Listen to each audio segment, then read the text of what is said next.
हरे कृष्ण, राधे कृष्ण, जय श्री कृष्ण। आप सभी भगवत प्रेमियों का इस भादो मास महात्म्य की कथा में स्वागत है। आज हम सभी भगवत जन पीछे के अध्याय में इस सृष्टि की रचना की संपूर्ण कथा श्रवण किए। आज के अध्याय में मरुद गणों की उत्पत्ति, भिन्न भिन्न समुदायों के राजा तथा 14 मनवंतरों का विशेष वर्णन की कथा को श्रवण करते हैं। यह संवाद भीष्म जी ने महर्षि पुलस्त जी से पूछा था। आइए बड़े भाव से आज आगे की कथा को श्रवण करते हैं। भीष्म कहते हैं, दिति के पुत्र मरुदगणों की उत्पत्ति किस प्रकार हुई, वे देवताओं के प्रिय कैसे बने, दैत्यों तथा दैत्य और देवताओं की शत्रुता किस प्रकार हुई, फिर उनके साथ मरुदगणों की मैत्री क्यों संभव हुई, कृपा करके गुरुवर यह बताइए। तब पुलस्त जी बोले, भीष्म, पहले देवासुर संग्राम में भगवान विष्णु और देवताओं के द्वारा अपने पुत्र पौत्रादि के मारे जाने पर दिति को बड़ा शोक हुआ।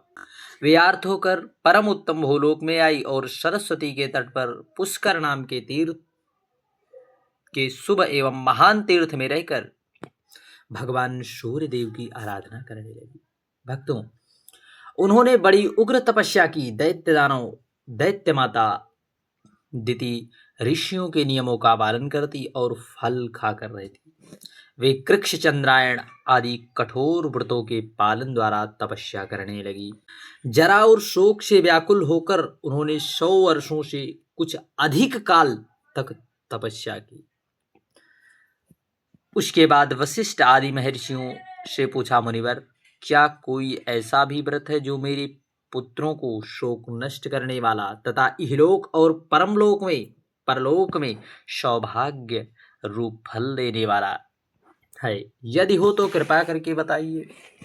तब वशिष्ठ आदि महर्षियों ने ज्येष्ठ की पूर्णिमा व्रत बताया तथा दिति ने भी उस व्रत का सांगोपांग वर्णन सुनकर उनका यथावत अनुष्ठान किया। उस व्रत के महत्व से प्रभावित होकर कश्यप जी बड़ी प्रसन्नता के साथ दिति के आश्रम पर आए। दिति की शरीर तपस्या से कठोर हो गई थी, किंतु कश्यप जी ने उन्हें पुनः रूप और लावण्य से युक्त कर दिया। उनसे वर मांगने का अनुरोध किया। तब दिति ने वर मांगते हुए कहा, भगवान, मैं इंद्र का वध करने के लिए एक ऐसे पुत्र की याचना करती हूँ जो समृद्धशाली, अत्यंत तेजस्वी तथा समस्त देवताओं का संहार करने वाला हो। कश्यप ने कहा, शुभे, मैं तुम्हें इंद्र का घातक एवं बलिष्ठ पुत्र प्रदान करूंगा। तत्पश्चात कश्यप जी ने दिति के उदर में गर्भ स्थापित किया और कहा, देवी, तुम्हें 100 वर्षों तक इसे तपोवन में रहकर इस गर्भ की रक्षा के लिए यत्न करना चाहिए। गर्भिणी को संध्या के समय भोजन नहीं करना चाहिए तथा वृक्ष की जड़ के पास ना तो कभी जाना चाहिए और ना ठहरना चाहिए। वह जल के भीतर ना घुसे, सूर्य घर में ना प्रवेश करे, बावी पर खड़ी ना हो, कभी मन में उद्वेग ना लाए, सोने घर में बैठकर नख अथवा राख से भूमि पर रेखा ना खिंचावे, ना तो सदा आलस रहकर पड़े रहे और ना अधिक परिश्रम भी करे। भूसी, कोयले, राख, हड्डी और खापड़े पर ना बैठे, लोगों से कलह भी ना करे, अंगड़ाई ना ले, बाल खोलकर खड़ी ना हुए, कभी भी अपवित्र ना रहे, उत्तर की ओर अथवा नीचे सिर करके कभी भी ना सोए, नग्न अवस्था होकर, उद्वेग में पड़कर और बिना पैर धोए भी शयन करना मना ही बताया गया है। अमंगल युक्त वचन मुंह से ना निकाले, अधिक हंसी मजाक भी ना करे, गुरुजनों के साथ सदा आदर का बर्ताव रखे, मांगलिक कार्यों में लगी रहे और अपनी रक्षा का प्रबंध भी करे, गुरुजनों की सेवा और वाणी से सबका सत्कार करे, स्वामी के प्रिय और हित में तत्पर रहकर सदा प्रसन्न मुखी बनी रहे, किसी भी अवस्था में कभी भी पति की निंदा न भूल कर भी। यह कहकर कश्यप जी सब प्राणियों के देखते देखते वहीं पर अंतर ध्यान हो गए। तदंतर पति की बात सुनकर दिति ने विधि पूर्वक उसका बड़े निष्ठा भाव से पालन किया। तब इससे इंद्र को बड़ा दुख हुआ। वे देवलोक छोड़कर दिति के पास आए और उनकी सेवा की इच्छा से वहां रहने लगे। इंद्र का भाव बिल्कुल ही विपरीत था। वे दिति का छिद्र ढूंढते रहे थे। 12 से तो उनका मुख प्रसन्न था, किंतु भीतर बाहर से तो उनका मुख प्रसन्न था, परंतु भीतर ही भीतर भय के मारे विकल थे। वे ऊपर से ऐसा भाव जताते कि मानो दिति के कार्य और अभिप्राय को जानते ही न हो, परंतु वास्तव में अपना काम बनाना चाहते थे। तदंतर जब 100 वर्ष की समाप्ति में 3 ही दिन बाकी रह गए, तब दिति को बड़ी प्रसन्नता हुई। वे अपने को कृतार्थ मानने लगी तथा उनका हृदय विषयाभिमुक्त रहने लगा। उस दिन वे पैर धोना भूल गई और बाल खोले ही सो गई। इतना ही नहीं, निद्रा के भार से दबी होने के कारण दिन में उनका सिर कभी नीचे की ओर होता हो गया। यह अवसर पाकर शचीपति इंद्र दिति के गर्भ में प्रवेश कर गए और अपने वज्र के द्वारा उन्होंने उस गर्भस्थ बालक के 7 टुकड़े कर डाले। तब वे 7 टुकड़ों सूर्य के समान तेजस्वी 7 कुमारों के रूप में परिणित हो गए और रोने लगे। उस समय दानव शत्रु इंद्र ने उन्हें रोने से मना किया। तब पुनः उनमें से एक एक के 7 टुकड़े कर दिए। इस प्रकार 49 कुमारों के रूप में होकर वे जोर से रोने लगे। तब इंद्र ने मां रुद्रध्वम मत रो ऐसा कहकर उन्होंने बारंबार रोने से रोका और मन ही मन सोचा कि ये बालक धर्म और ब्रह्मा जी के प्रभाव से पुनः जीवित हो गए हैं। इस पुण्य के योग से ही इन्हें जीवन मिला है। ऐसा जानकर वे इस निश्चय पर पहुंचे कि यह पौर्णमासी व्रत का फल है। निश्चय ही इस व्रत का अथवा ब्रह्मा जी की पूजा का यह परिणाम है कि वज्र से मारे जाने पर भी इनका विनाश नहीं हुआ। एक से अनेक हो गए, फिर भी उदर की रक्षा हो गई, इसमें संदेह नहीं है। ये अवध हैं, इसलिए हे देवता हो जाओ। जब ये रो रहे तब उस समय मैंने इनके गर्भ के बालक में मारुद्रम कहकर चुप कराए, इसलिए ये मरुत नाम से प्रसिद्ध होकर कल्याण के भागी बने। प्रिय शोरत भक्तों, ऐसा विचार कर इंद्र ने दिति से कहा, माँ मेरा अपराध क्षमा करो, मैंने अर्थशास्त्र का सहारा लेकर यह दुष्कर्म किया है।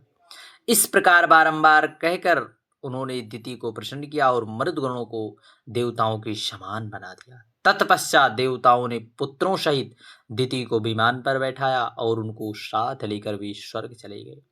मरुदगण यज्ञ के भाग के अधिकारी हैं, उन्होंने असुरों से मेल नहीं किया, इसलिए वे देवताओं के विपरीत हैं। भीष्म जी ने कहा, ब्राह्मण आपने आदि सर्ग तथा प्रति सर्ग का विस्तार के साथ वर्णन किया, अब जिसके जो स्वामी हो उनका आप वर्णन कहिए। पुलस्त जी बोले, राजन जब पृथु इस पृथ्वी पर संपूर्ण राज्य पर अभिषिक्त होकर सबके राजा हुए, उस समय ब्रह्मा जी ने चंद्रमा को अन्य ब्राह्मण व्रत और तपस्या का अधिपति है, हिरण्यगर्भ को नक्षत्र तारे पक्षी वृक्ष झाड़ी लताएं आदि का स्वामी बनाया। वरुण को जल का, कुबेर ने धन का, कुबेर विष्णु को आदित्यों का, अग्नि को वसुओं का अधिपति बनाया। दक्ष को प्रजापति, इंद्र को देवताओं का, प्रहलाद को दैत्यों और दानवों का, यमराज को पितरों का, शूलपाणी भगवान शंकर को पिशाच का। विभिन्न प्रकार से आप देवताओं को उनका स्वामी बनाया। राक्षस, पशु, भूत, यक्ष और बेताल राजाओं का हिमालय को इस प्रकार से यह सब बनाया। साण को गौओं का तथा पाकड़ को संपूर्ण वनस्पति का अधीश्वर बताया। इस प्रकार पूर्व काल में ब्रह्मा जी ने इन सभी अधिपतियों को भिन्न भिन्न वर्ग के पद पर अभिषिक्त किया। कौरवनंदन पहले स्वयंभू मनवंतर में याम नाम से प्रसिद्ध देवता थे। मरीचि आदि मुनि ही सप्तऋषि माने गए हैं। अघीन्द्र, अग्निबाहु, विभु, शवन, ज्योतिष्मान, धितमान, हव्य, मेधा, मेधातिथि और वसु, ये 10 स्वयंभू मनु के पुत्र हैं, जिन्होंने अपने वंश का विस्तार किया। ये प्रति सर्ग की सृष्टि करके परम पद को प्राप्त हुए। यह स्वयंभू मनवंतर का वर्णन हुआ। इसके बाद स्वरोचित मनवंतर आया। स्वरोचित मनु के 4 पुत्र हुए, जो देवताओं के समान तेजस्वी। उनके नाम नभ, नभस्त, प्रश्रुति और भावन। इनमें से भावन अपनी कीर्ति का विस्तार करने लगा। दत्तात्रेय, अत्रि, च्यवन, स्तंभ, प्राण, कश्यप तथा बृहस्पति ये सप्तऋषि है। उस समय तुषित नाम के देवता थे। हवीन्द्र, सुकृति, मूर्ति, आप और ज्योतिरथ ये वशिष्ठ के 5 पुत्र हैं।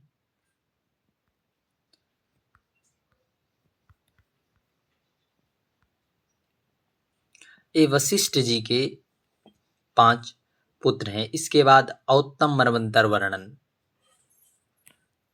उन्होंने तीसरे मनु का नाम औत्तिम, उन्होंने 10 पुत्र हुए।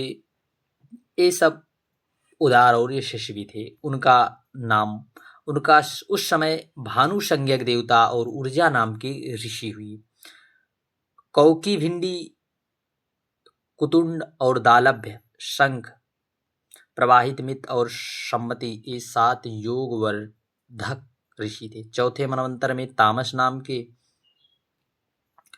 इसी प्रकार से हर एक मनवंतर में सबके अपने अपने अधिष्ठाता हुए। अब 7वें मनवंतर का वर्णन सुनो। चौथे, 5वें, 6वें और 7वें। 7वें जिसे वैवस्वत मनवंतर कहते हैं। इस समय वैवस्वत मनवंतर ही चल रहा था। अत्रि, वशिष्ठ, कश्यप, गौतम, योगी, भरद्वाज, विश्वामित्र, जगदम्ब ये सप्तऋषि कहलाए। राजन, इस प्रकार मैंने तुम्हें भूत और भविष्य के मनु का परिचय दिया। इन 14 मनुओं का अधिकार कुल मिलाकर 1000 चतुर्युगी तक रहा। अपने अपने मनवंतर में इस संपूर्ण चराचर जगत को उत्पन्न करके कल्प का संहार होने पर ब्रह्मा जी के साथ मुक्त हो जाया करते हैं। ये मनु प्रति 1000 चतुर्युगी के बाद नष्ट होते रहते हैं। तब ब्रह्मा जी आदि विष्णु का सायुज्य प्राप्त होता है। हरे